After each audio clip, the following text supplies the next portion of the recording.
Thierry et puis toute l'équipe qui a travaillé sur le sujet. Je veux d'abord rappeler quand même, parce que c'est important que vous ayez bien en tête, vous savez qu'au moment où on a eu la crise énergétique et que du coup notre énergie, en raison de l'absence d'entretien suffisant de nos centrales nucléaires, dépendait massivement du gaz et des centrales à charbon, avec des conséquences catastrophiques du coup en termes d'émissions de CO2, on a pris une décision très forte de baisser le plus rapidement possible la consommation d'énergie de nos lycées. Ce qui est intéressant, c'est que vous ayez le retour de ce qu'on a fait déjà. Et sans doute avec des actions qui sont un peu plus utiles que dégenrer les cours de récréation ou faire des polémiques sur les cordons bleus.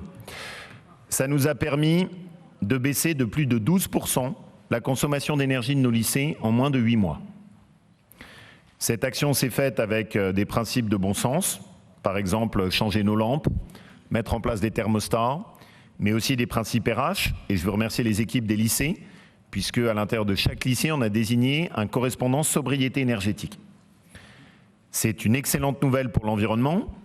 Ça nous a permis aussi d'avoir aujourd'hui des lycées qui, dans le classement de la consommation énergétique des lycées de France, sont ceux qui ont le moins de consommation énergétique et le moins d'émissions de CO2, et y compris de sortir des réalisations qui sont pour nous une façon de montrer le chemin vers lequel on doit s'orienter, et notamment le lycée de Gergovie, qui est le seul lycée aujourd'hui européen à être en énergie positive et donc à produire plus d'énergie que ce qu'il consomme.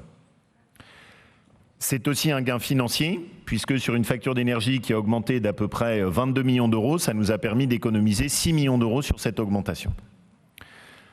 L'objectif porté par Thierry est très ambitieux, puisque c'est l'équivalent quand même d'une centaine de terrains de foot de déploiement de panneaux photovoltaïques, avec l'ambition de le faire aussi bien sur les abords des lycées que sur les toitures, et avec une logique que Philippe a expliquée, qui est également de le faire à chaque fois en améliorant tout ce qui est l'isolation, et donc vraiment de faire d'une pierre deux coups, c'est-à-dire l'objectif n'est pas juste d'installer des panneaux, mais de le faire en entraînant une dynamique globale sur chaque lycée.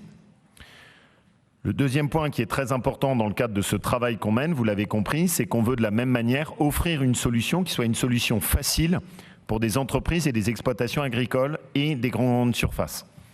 Aujourd'hui, tout le monde est dispersé et donc ce qu'on a lancé, c'est un appel à projet à l'échelle de la région qui nous permettra d'offrir une solution clé en main pour soit des chefs d'entreprise, soit des agriculteurs, soit des gérants de grandes surfaces qui veulent une solution facile pour pouvoir basculer sur du photovoltaïque. Et en le gérant avec un appel à projet à l'échelle de la région, ça doit nous permettre de générer des économies d'échelle et également de gérer la question des assurances, qui est souvent, ça a l'air de rien, mais un des gros blocages, parce que les assureurs bloquent sur le fait d'accepter l'installation de panneaux photovoltaïques sur des toitures existantes. Donc en négociant cet ensemble, on aura un paquet qui est commun. Évidemment, ça se lie, et vous le savez, j'ai toujours porté ce sujet. Je rappelle qu'il y a maintenant quasiment 7 ans, je plaidais pour un protectionnisme européen, à une époque où c'était très difficile à porter. Je suis absolument convaincu qu'évidemment, ça doit se conjuguer avec le fait que ces commandes doivent bénéficier à des panneaux qui sont fabriqués en France et au pire en Europe. On serait fou qu'on continue à avoir des subventions publiques sur l'installation de panneaux photovoltaïques et qu'on les fasse venir de Chine. La première émission de CO2, la première cause d'émission de CO2 dans notre pays, ce sont nos importations. Agir pour l'environnement, c'est d'abord arrêter les importations.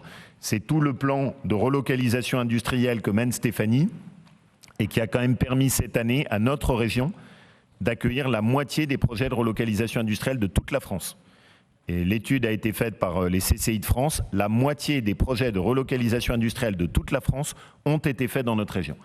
Donc voilà, je trouve que c'est une très bonne délibération qui nous permet d'avancer avec un gros travail qui a été fait. Elle sera phasée en 2 étapes, une tout de suite, l'autre qu'on prépare sur le second déploiement. Et donc vraiment, je veux encore une fois remercier Thierry du travail qui a été mené. On passe maintenant à l'examen des différents amendements.